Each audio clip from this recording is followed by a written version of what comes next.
আসসালামু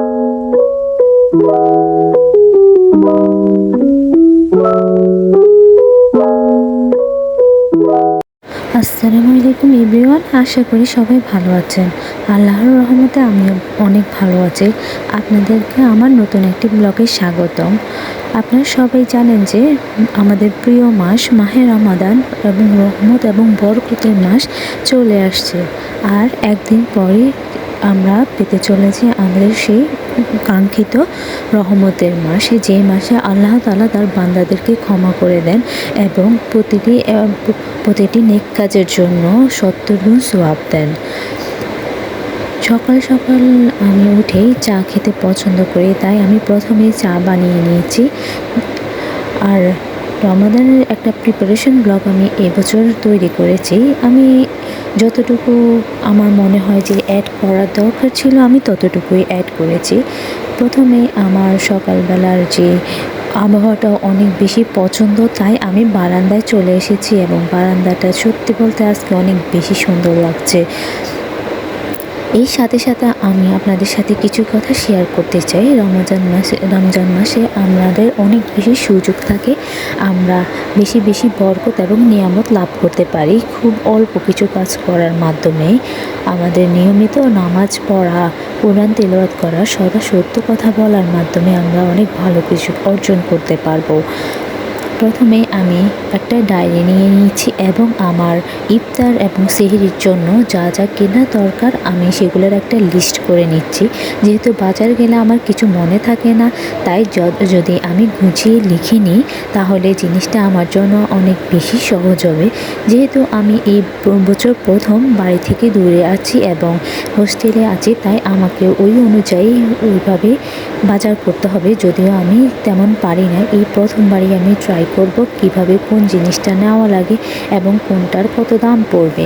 কিন্তু আমি একটা অ্যাভারেজ লিস্ট তৈরি করেছি, যেখানে আমার প্রয়োজনীয় জিনিসগুলো আমি অন্তর্ভুক্ত করেছি। তার মধ্যে আমি রেখেছি ছোলা, মুড়ি, খেজুর এবং আমার যে তেল মশলা যেগুলো আমার কাছে নেই ওইগুলোও আমি কিনে রাখবো, যাতে করে আমার খুব একটা কষ্ট না হয়। এবং রমজান মাসে আমাদের পরীক্ষা আছে, তাই আমরা রোজা রেখে এত কিছু করে মাথায় অনেক কিছু রাখতে পারবো না। কোনটা কোনটা আমাদের প্রয়োজন হবে সেটা যদি আমরা রমজান মাস শুরু হওয়ার আগেই রেডি করে রাখি তাহলে আমাদের জন্য অনেক বেশি সুবিধা হবে। তাই আমি একটা প্ল্যানার খাতায় লিখে রাখছি, যাতে করে আমি বুঝতে পারি কোথায় আমার কত খরচ হয়েছে এবং আমি কি কি কিনেছি এই মাসটার জন্য। এই পবিত্র মাসটাকে আমি খুব সুন্দর করে কাটাতে চাই, আমার লাইফের অন্যতম একটা সুন্দর রমজান মাস হিসাবে আমি কাটাতে চাই।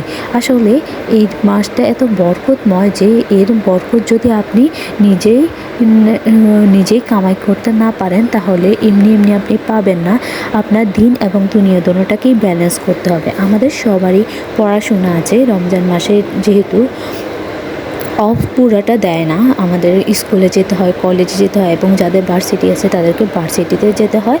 তাই আমাদের উচিত হবে আমাদের পড়াশোনাটাও যাতে ঠিক থাকে এবং পাশাপাশি আমাদের এই বরকতের মাসে যেন আমরা বেশি বেশি করে আল্লাহ তাআলার ইবাদত করতে পারি, ওই মাফিক আমাদেরকে একটা প্ল্যানার তৈরি করা, যাতে করে আমাদের কোনো কিছুতে কোনো অসুবিধা না হয়। আসলে এই মাসটাকে ঘিরে আমাদের সবার ভিতরে অনেক বেশি ভালোবাসা ভালো লাগা কাজ করে। নিয়ম করে সেহরি করা, নিয়ম করে ইফতার করা, সবার সাথে তারাবি পড়া এবং একসাথে ঘুমিয়ে পড়া, অনেক সুন্দর একটা নিয়ম শৃঙ্খলার মধ্যে দিয়ে এই মাসটা কেটে যায়। এবং তারপর বহু অপেক্ষিত একটি মাস পরে আমাদের সবচেয়ে বেশি প্রিয় এবং সবচেয়ে বড় ধর্মীয় উৎসব ঈদ উল ফিতর আসে, যার আসার জন্য আমরা ওয়েট করে থাকি এবং অনেক খুশিতে সেটা উদযাপন করি। তাই আমাদের সবার উচিত হবে যে আমাদের ঈদের জন্য প্রস্তুত হওয়া এবং ঈদের থেকেই আমাদের আগে যে প্রস্তুতি পর্ব এবং রমজানের যে সুন্দর স্নিগ্ধতা রহমত ওইটাকে উপভোগ করা এবং খুব সহজে আল্লাহ তাআলার প্রিয় হয়ে যাওয়া। আল্লাহ তাআলার প্রিয় হতে হলে আমাদেরকে খুব বেশি কিছু করতে হয় না, কিন্তু আমরা তারপরও আল্লাহ তাআলার জন্য কিছুই করি না, কিন্তু আল্লাহ তাআলা আমাদেরকে তার রহমত এবং নিয়ামত দিয়ে বাঁচিয়ে রেখেছে, খাওয়াচ্ছে, পড়াচ্ছে। আমরা কত খারাপ কাজ করি, তারপর আল্লাহ আমাদের খাবার দাবার বন্ধ করে দেয় না, আমাদের রিজিক কমিয়ে দেয় না। উনি হচ্ছে সবচেয়ে পরম করুণাময় এবং আমাদের সৃষ্টিকর্তা। আমাদের সব সময় এই জিনিসটা মনে রাখতে হবে।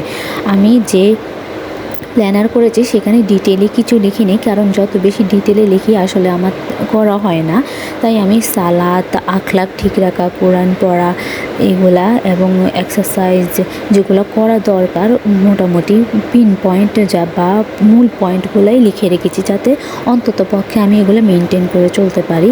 আমরা যত বেশি রুটিন করি না কেন, আমরা বেশি দিন আসলে সেটাকে ফলো করতে পারি না। মন থেকে আপনি একই কাজ বারবার করবেন আল্লাহর সন্তুষ্টি অর্জনের জন্য, তাহলে আমার মতে অনেক ভালো হবে। আর এখানে আমি রামাদান করিম লিখব। কি জানি এমন ধরনের একটা ছবি আঁকতে আমার ইচ্ছা করতেছিল রামাদান করিম লিখে, তাই আমি আঁকতেছি। যা আমি জানি আমার আঁকার হাত অত ভালো না, তারপর আমি যতটুকু পেরেছি মনের মাধুরী দিয়ে এঁকেছি। আমার অনেক বেশি ভাল লাগে এরকম টাইপের জিনিসগুলো আঁকাআঁকি করতে, বাট আমি এখন আর তেমন এভাবে আঁকি না। ছোটোবেলায় আমি অনেক বেশি আঁকতাম, অনেক বেশি আর্ট করতাম। যাই হোক, সে কথা আর নাই বলি। ছোটোবেলার রমজানগুলো অনেক বেশি সুন্দর ছিল, কিন্তু তখন আমরা এর ফজিলত সম্পর্কে খুব একটা জানতাম না, যেহেতু ছোট ছিলাম। শুধু রমজান রোজাটাই রাখতাম এবং খুব বেশি ইবাদত করতাম না। আসলে আমরা যত বড় হচ্ছি তত এর গুরুত্ব সম্পর্কে বেশি জানতে পারছি এবং খুব যাতে আরও বেশি বেশি করতে পারি সেইটাই আল্লাহর কাছে চাইবো, যাতে আল্লাহ আমাদেরকে তৌফিক দেয়, আমরা যাতে বেশি বেশি করে ওনার ইবাদত করতে পারি। আসলে আমাদের এই দুনিয়া আমরা যত কিছুই করি, যত বড় কিছুই হই না কেন, আমাদের আলটিমেট ডেস্টিনেশন কিন্তু কবরই। তাই আমাদেরকে সবসময় আখিরাতের যে কথা চিন্তা করতে হবে এবং সেই মাফিক আমাদেরকে কাজ করতে হবে, যাতে আমাদের দিন এবং দুনিয়ায় কোনোটাতেই কোনো সমস্যা না হয়। তার জন্য আমাদের যে একটা গাইডলাইন তো আছেই, আমরা সবাই জানি, আল কোরআন। আজকে আমি আর বেশি কিছু শেয়ার করলাম না। সবাই আমার চ্যানেলটাকে সাবস্ক্রাইব করে রাখবেন। আল্লাহ হাফেজ।